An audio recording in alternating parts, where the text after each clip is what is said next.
And a very good afternoon to you all. This is Rob's Jazz Club, as Susie said, and I am Rob Chandler, and I'm here for the next 2 hours bringing you a lovely selection of jazz and your jazz requests. And today I have a very special guest, hopefully still on the line. It is David Becker. Are you there, David?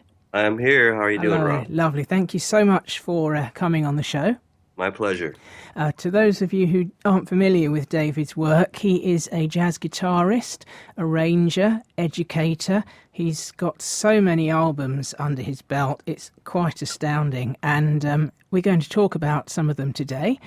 And I just wanted to play a little medley for some of you who may not know his work, so you can hear just a slight taste of the huge range that he has in his music. It doesn't do him justice, honestly, but it's a start. So here we go, and then I shall be talking with David.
So it's, am I right in saying you've got 15 albums out? Yeah, that's actually the 15th would actually be the Attila Zoller tribute record that I produced last year, which features Ron Carter and a bunch of guys, Pat Metheny, Mike Stern.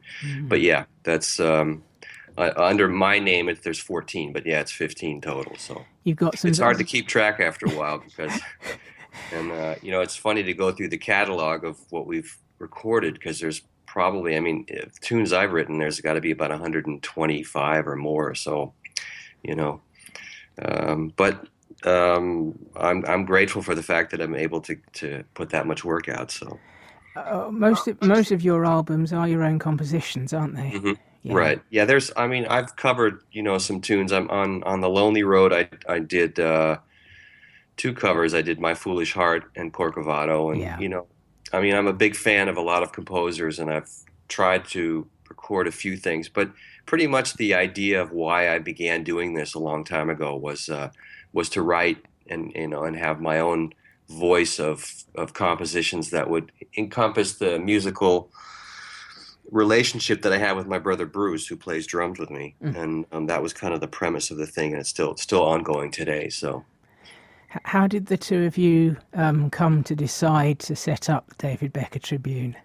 well, it just was it kind of morphed from our early years as brothers playing music. I mean, Mm. I started off playing drums when I was very, very young, and he had a guitar, and our oldest brother had a played piano, and then he switched to drums, and then I got a trumpet and played trumpet for several years in the junior high school band, and he played as well the drums, and we then I took up guitar, and we had various musical ventures that we did of all kinds of styles of music, and then ultimately I wanted to write in a jazz context, and that's how that got started. So really it's just a reflection of our musical relationship in the sense that I remember coming home from school when I was 12, and he'd be set up in the living room with his drums, and he'd just look at me. I'd take my trumpet out. We would jam for an hour, and that kind of continued on with the guitar, and still to this day. I mean, when we get together and just the two of us, we'll play for an hour, and not anything specific. We'll just start to play ideas, and it's a great musical relationship. It's one that I am very fortunate to have because it's very, very rare that you have that. The other person that I would have that with is Joe DiOrio, who was kind of my mentor. I did a record with him back in Mm. 2005. So we kind of, when we play, there's a certain thing, chemistry that happens. But the thing with Bruce is probably the most unique musically, by far. That was the Colour of Sound, wasn't it? Your one with Yeah. With yeah, Joe, yeah. Joe. And I Yeah. actually I just visited Joe. Actually, he's living in Connecticut. He's going to be 80 Mm. this year. So, What made you get drawn to the guitar in the first place? Was it that you'd heard lots of jazz guitar or other guitar artists, and you just thought, yeah, I quite fancy the guitar? it's an interesting story because I played trumpet and I was quite good. And I had a musical teacher in the junior high school here that Mm. was Ted Dector, who played with Stan Kenton, and he played with Harry James, and he had a very good background also in classical music. And he was a great educator because he taught us how to be, a musical unit as we were 12, 13, 14 years old, and not really focus on the individuals, but it was the sum of the parts that was important. So, when my brother was playing drums, and I was playing, of course, in the jazz band and the concert band, Mm. and he started playing rock and roll with some guys in the neighborhood, and I wanted to join in. So trumpet was not quite cutting it. So I had the idea of either playing keyboards because I could play piano a little bit, or guitar. And I just got a guitar. It was just not something that I really gave a conscious thought to, but I excelled pretty quickly. And I kind of tried to play rock and roll stuff in the beginning and write kind of rock tunes of the day, whatever it was. And we did a little recording with a bass player, which was kind of interesting to listen to now because I could do a good blues impression. But I heard Grant Green on the radio, Yes, and yes. that sort of was like, that's what I want to do because I couldn't quite find my voice with, and I love a lot of rock stuff, and I'm a big fan of guys that have use distortion and stuff like that. But it was never my thing, and that sort of was what I think I was about 16, and so from that point on, that's kind of where it was. So. What made you want to go solo, really, for your Lonely Road Well, LP? we've done so many records together and toured, and in 2000 and just after the release of Distance Traveled, Mm.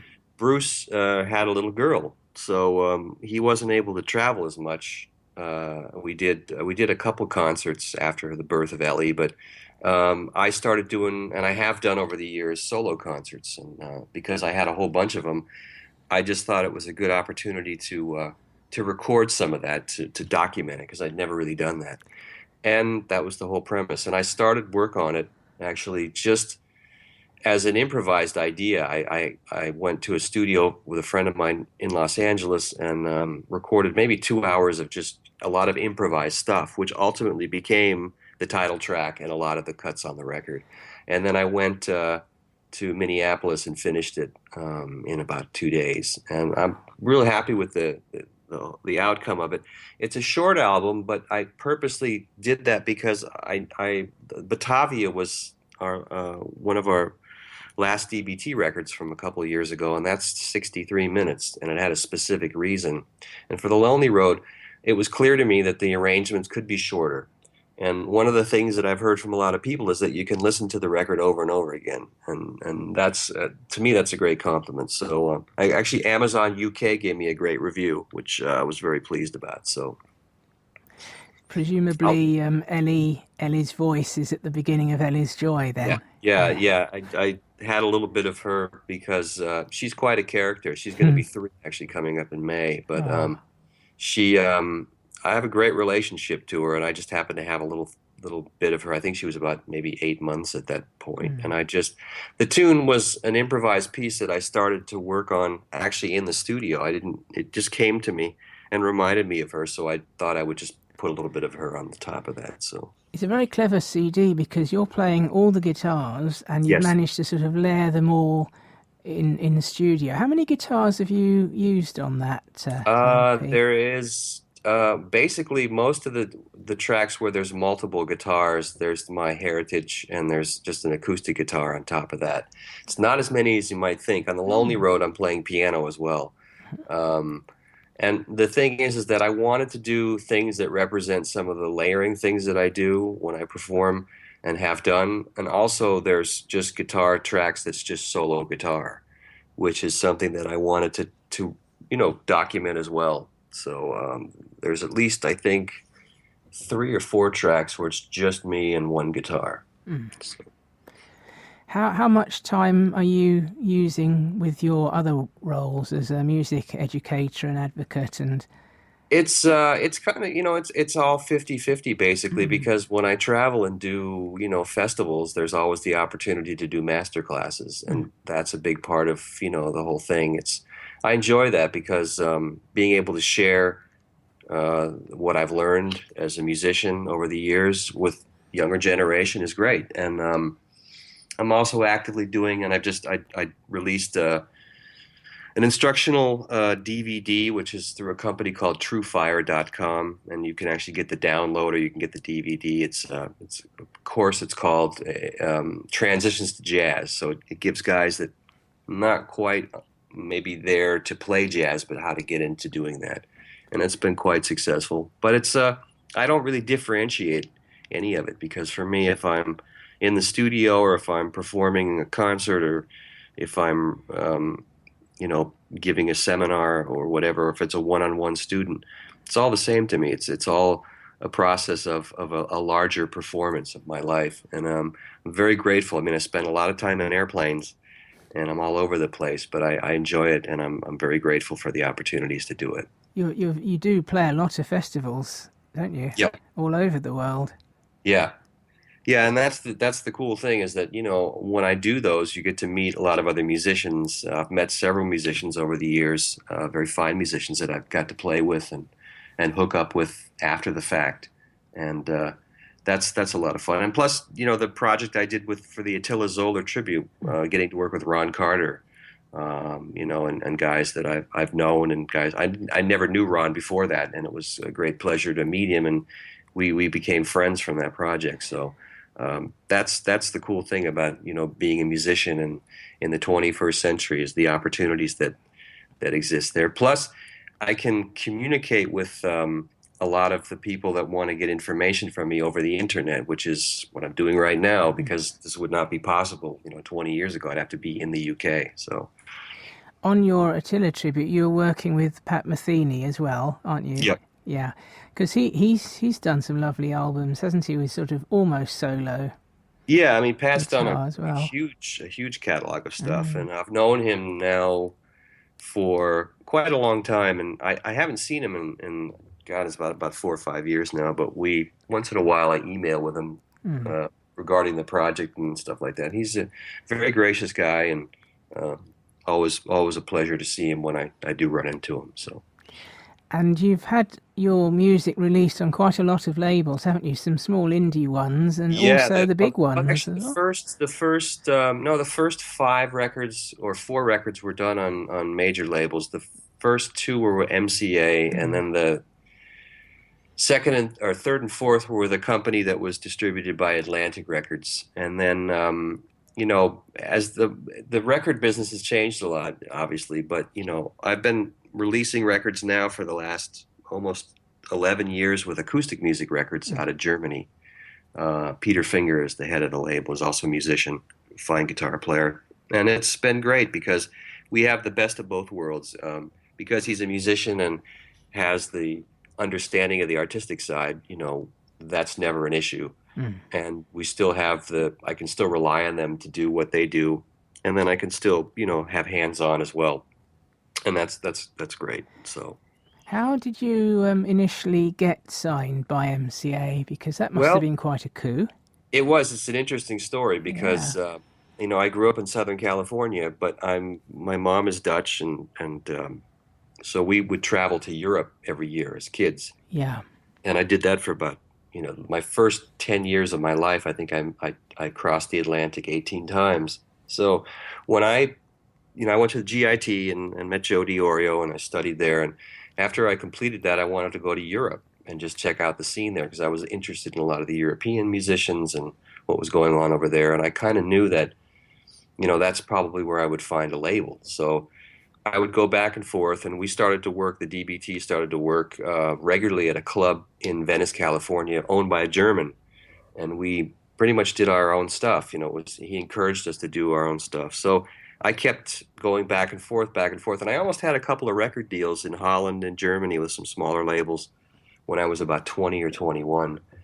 And then we eventually recorded something here in Los Angeles at Warner Brothers, but they weren't going to release it. But we had it to go do a tour of Germany, which became quite successful, got us on the radio, and ultimately we started touring more in the United States, which ultimately ended up to us getting an offer from MCA Records, which I never imagined in my wildest dreams. That was the furthest thing from my mind. I was actually anti major labels. I thought, now there's no way, and I don't want to be involved with that. And it just happened that they resurrected the Impulse label and brought on a bunch of people. I mean, I was label mates with Michael Brecker and Jack DeJohnette and the Yellow Jackets and Spyro Gyra and a whole bunch of people. And it was a great experience. So that was my, cutting my teeth in the record business. And I was only 24. So, I had a lot to learn, but it was a great experience for the band as well. My brother and I would always, make sure that when we were on the road, we'd go meet the people from the label and who would sell the records and stuff like that, and so it was a good experience. And I remember being in London, actually meeting the distributor there from WIA, and it was, that gave me, I think, a good perspective of how to deal with this whole thing. So A lot of your records, or some of your records, were very personal to you, weren't they? Like Batavia. yeah. But how do you manage to keep everything so fresh, and how do you keep managing to sort of almost reinvent your music with all the LPs that are coming out? I just, whenever a new project comes about, I deal with that from where it's at. I mean, we definitely have, as musicians and composers, there's a style and there's a certain, dialect that everybody has. Hmm. And of course, you can rely on things that you know. But I always just take each individual project as a new project, and I try to do the most I can to make that the best it can be. And I don't know. I mean, it's the creative process is very interesting because, I think to myself sometimes, wow, I've written so many tunes. How am I going to write some more tunes? But when the project, presents itself to me, suddenly just a bunch of ideas come out that you go like, oh, okay, that's interesting. Like The Lonely Road. I mean, I actually physically picked up the guitar in the studio and started to play the little introduction to The Lonely Road, and I don't know where it came from. It just was there, and I went, "Oh, I have to do something with this." So I recorded that, and that's how the tune got developed. And it's a constant desire to get better at what I do. I mean, we all as musicians are working to get better and better at our craft. So I think that's a big part of it as well. Can you let us in on any upcoming projects, or is it all very hush hush, or No, what's the... there's one that I've been toying with, and we're actually in talks with doing a tour of Australia and New Zealand, and I would like to record a live album because I think that's one thing that is not on our catalog. We've done live in the studio, but we've yet to do one with an audience. So that's something I'm looking to do. If the tour comes together as it looks it will, we'll record all the shows, and then and that'll be difficult because I'll have to pick, from a large catalog of music of what we'll record. But there's a lot of stuff that we've done live that I know has to be on there, and I may even write a couple of new things for it as well to see how that goes. But that's the next thing that's planned. So Lovely. Well, I'd like to finish our little chat by playing one of the tracks from The Lonely Road, which is the first track, actually. okay. Do you want to add anything about it other than anything you've already said just before I play? No, that's pretty much it. I mean, it's like I said, the CD's available at Amazon UK for those of you in the UK, and it's been getting nice feedback, and actually was in the iTunes charts for a little while. The tune itself, I think, I'm very proud of how it came out, and I think it represents one side of me, but it certainly is something that I think if you listen to that tune, you get a good idea of where I'm coming from. So Lovely. Thank you very much for coming on today. my pleasure. And for giving us so much lovely music over the years. And let's hope I there's thank you guys for your lots more. support. When you get your new live album, drop us a note and we'll most definitely get you back on the show and give it some airplay. Absolutely. Brilliant. Thank you very much for joining us. My pleasure. Lovely to talk to you again after so long. Yeah, same here, Rob. And so we're going to play now the first track from David's CD, The Lonely Road.